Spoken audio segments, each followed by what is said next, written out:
Behind me is my 2011 Chevy Volt. 2011 is the first year that the Chevy Volt was produced, and this generation of the Volt was produced from 2011 to 2015, with the second generation Volt coming out in 2016. Now, one of the questions that I get quite a bit, or that people have about any car the first year that it's produced, is how the reliability is. A lot of times manufacturers are still figuring out some of the technical details on a vehicle, and sometimes the first year is a year that you want to avoid, but it also gives you an idea of what to expect with the vehicle through later generations of the car. Now, my Volt came off the assembly line in December of 2010, so it was really one of the first Volts to be produced.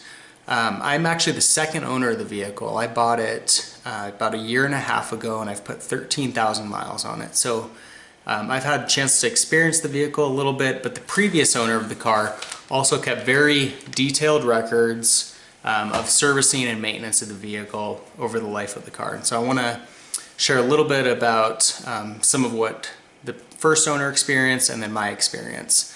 Now, from my perspective, the car has been incredibly reliable. Like I mentioned, I've had it for a year and a half and 13,000 miles, and I've had no problems with the vehicle thus far during my ownership. The only maintenance that I've had to perform on the car was one oil change, and obviously because it's an electric, extended range electric vehicle, oil changes don't need to be performed as often as they would on a normal combustion engine. Now, the first owner did take the car in several times for maintenance and repairs, and I've had a chance to look through all of the records and kind of sort through what seemed pertinent. Interestingly, it seems like most of the issues that they took the car in for are not reliability issues. They more have to do with fit and finish of the vehicle. My guess is that the owner of the vehicle is very particular and may have owned higher end cars in the past. That's one of the interesting things about the Chevy Volt, is even though it's a Chevy, the owners of the original owners of the Chevy Volts tend to be in a very high income bracket, and so there are people that have probably owned much higher end cars in the past but have chosen to buy the Volt for the combination of fuel efficiency and really the quality of the vehicle. It is a very nice vehicle. It doesn't have a cheap feel to it. Like it feels like a very nice vehicle. Now, just going through some of these records, I'm just going to kind of read through some of the issues that came up during ownership by the first owner. He took it in at 1,068 miles for the first time, and there were a couple issues. The first one was that the customer stated that paint was peeling at the passenger side of the center console. The dealer replaced the center console upper trim. They also said that the driver door inside door panel was misaligned at the top of the door. They adjusted the driver's door panel for a better fit at the dash. They took the vehicle in again at 3,175 miles. At this time, the customer stated that the shift knob has wear on the top of the knob and was discolored. The dealer ordered a new part and removed and replaced the shift knob. The customer also stated that the lower portion of the steering wheel chrome trim was not smooth. So the dealer reordered a part and replaced the steering wheel spoke and reassembled the steering wheel. So replaced those trim parts. The customer also stated that the driver's side air pillar trim headliner was leaking water into the car. They checked the leak and found that there was a leak at the window, so they removed, sealed, and reinstalled the glass on the front window. The customer also stated that the center dash screen trim cover material was discoloring. They checked and confirmed the complaint and replaced the center stack and programmed the audio system and tested all. So that was at 3,175. He took it again very shortly thereafter, 3,198. And at that time, customer states that the front air dam deflector keeps rubbing on the customer driveway. Not really a maintenance issue, maybe a design flaw, but they reinstalled a new air dam. on the vehicle. I'm actually really impressed that the dealer took care of all of these issues under the warranty. They don't necessarily seem like warranty issues to me. They also, let's see,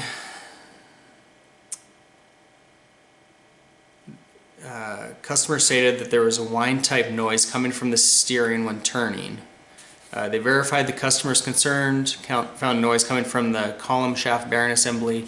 They replaced the shaft bearing assembly, rechecked, and there was no noise.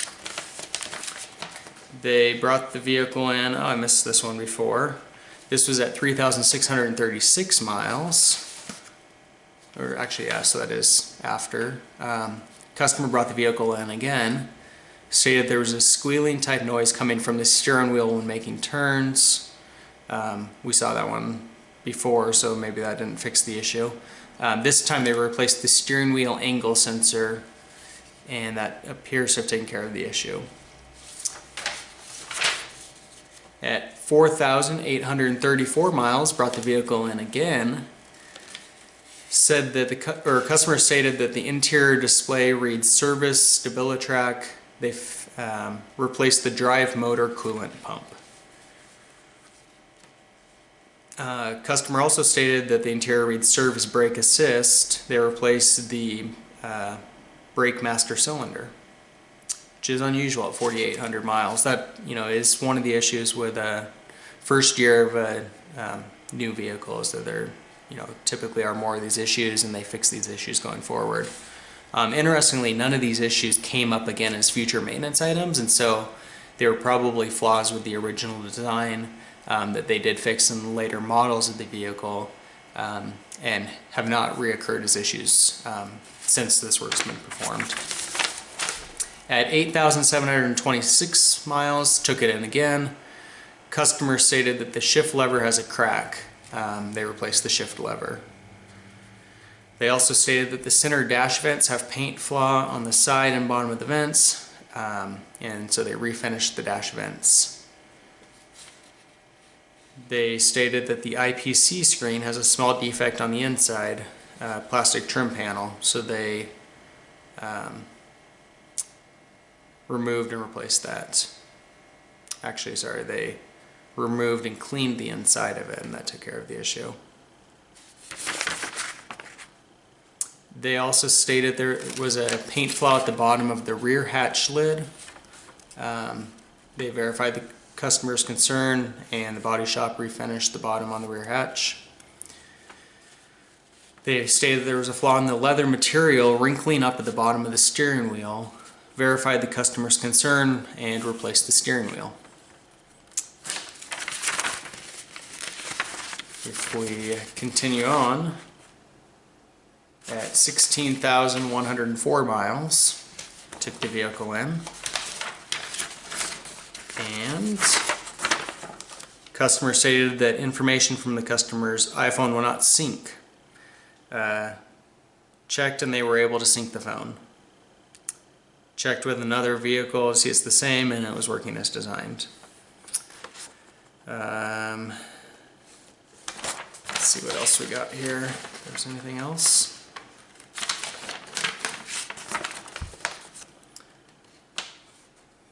There's also some recalls that were performed at this time.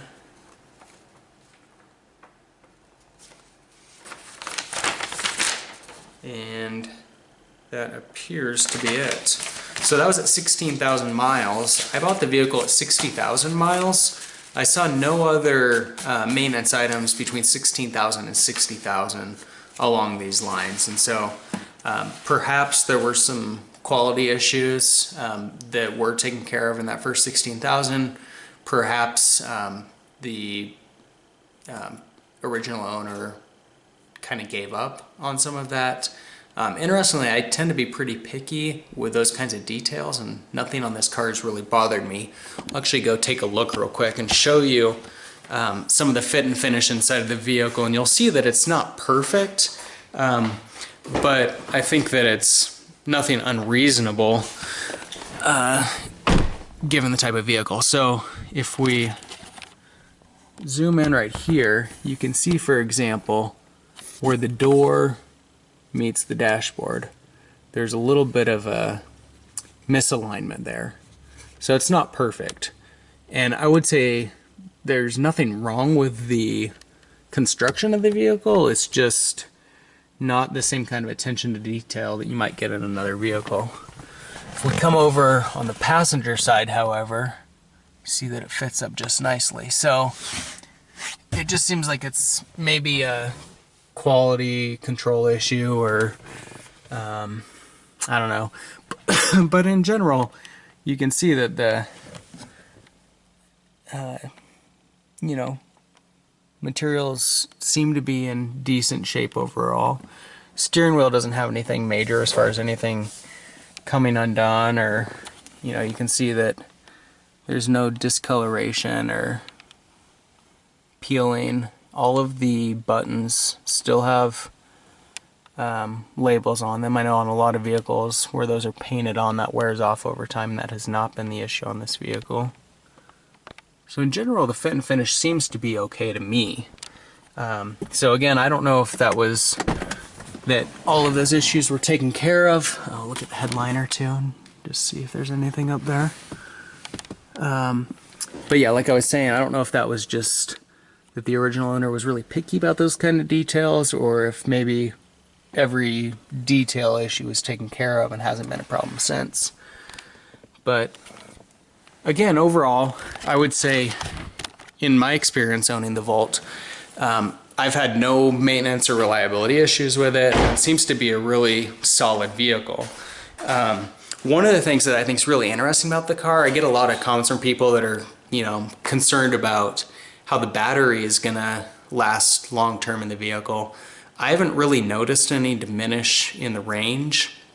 Again, I didn't own it when it was brand new, but it's rated at about 35 miles of electric on the original, when they first came out. And I get anywhere between 25 on really cold days up to about 45 on warmer days. And so the range still seems to be there. And one of the things that's kind of cool, even though it seems like there's some risk having an electric component and gas component to the vehicle because there's more that can go wrong, at the same time, if that battery ever loses some of its range, you've got a gas engine in there that's hardly been used. And so, I think that it's kind of cool that you can run the car on mostly electric when it's new, and as the range begins to diminish over time, or if it does, you've got an almost brand new engine in your car with 70,000 miles that's going to continue to perform for the long term. So if you have any other questions about reliability or quality of the Volt, leave those in the comments below and I will try to answer those.